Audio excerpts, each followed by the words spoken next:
in developing geothermal power to replace expensive energy imports.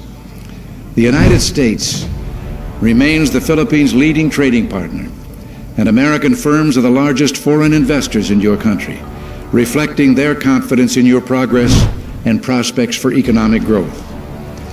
We have welcomed the growing two-way trade between our nations and have been pleased that we've been able to keep our markets for the products of your growing manufacturing and industrial sector the most open of any country in the industrialized world. America considers itself especially fortunate to have nearly 1 million persons of Filipino heritage now residing in our country. They bring with them their energy and their talents, and they contribute enormously to the rich diversity of American society. Similarly, thousands of Americans, enchanted by the beauty of your nation and by its people, have chosen to live in the Philippines. Our security relationship is an essential element in maintaining peace in the region and is so recognized. This relationship, one of several we have in the Western Pacific, threatens no one but contributes to the shield behind which the whole region can develop socially and economically.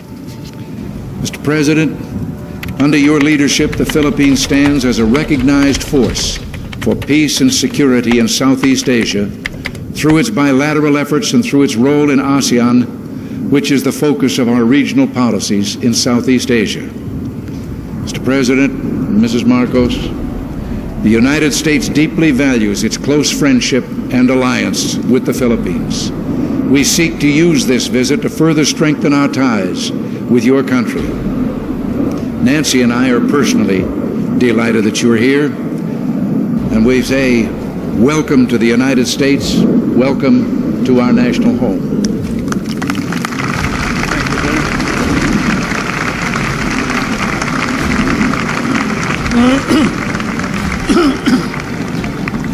Thank you very much, President Reagan. Mrs. Reagan, members of the Cabinet, distinguished guests, my friends. On behalf of the 50 million people of the Philippines, Mrs. Marcos and I express our gratitude for your warm welcome to Washington and to the United States of America. This great and beautiful city, that is one of the few cities that was built as the capital for a great nation,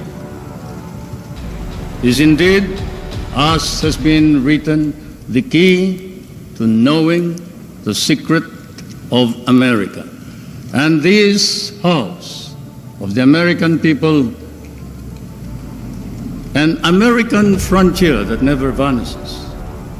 Your beautiful city with its grand memorials, its monuments, its walks, is indeed a city that memorializes the great achievements of your people for the past 2 centuries. But more than that, it keeps offering to the enterprising and the talented, the courageous and the strong, the rewards of effort and of initiative. At the same time, as I stand here on American soil, I realize that I stand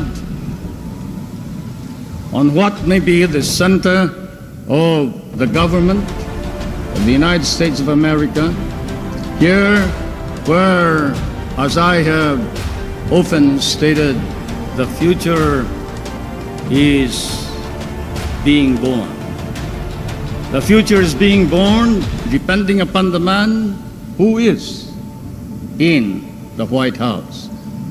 And the man who is in the White House today certainly is creating a new future for our world.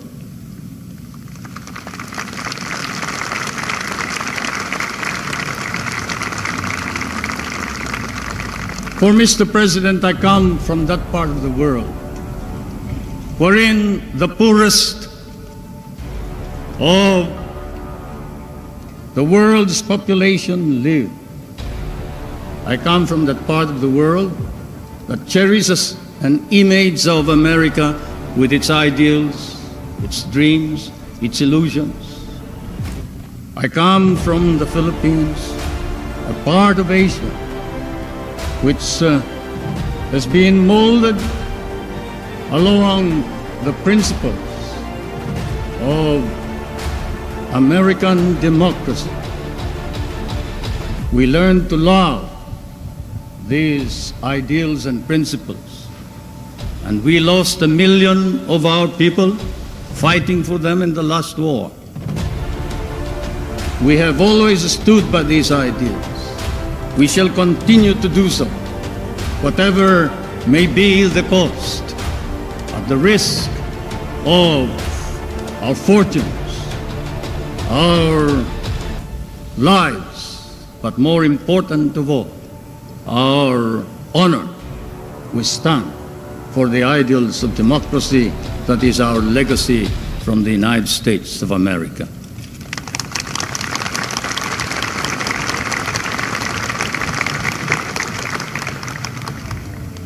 I did not come to burden you further with additional problems, Mr. President. For I know that, as I have said in many a speech before my own people and before the world, fate and destiny has decreed that the United States of America be the trustee of modern civilization against the threat of a possible second dark ages. And America cannot fail. And therefore, we, the Filipino people, come and bring to you a prayer that God and His divine providence may grant you guidance, strengthen both your heart and hand, so that that hand may be strong on the lever of power and save our humanity.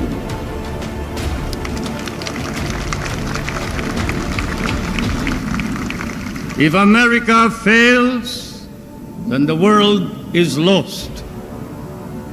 And thus, Mr. President, I can assure you that throughout all of Asia, there is nothing but a reservoir of goodwill for you, the American people, and the United States of America. Once again, may I say thank you for your warm welcome and your hospitality, which I know we will never be able to reciprocate. Thank you.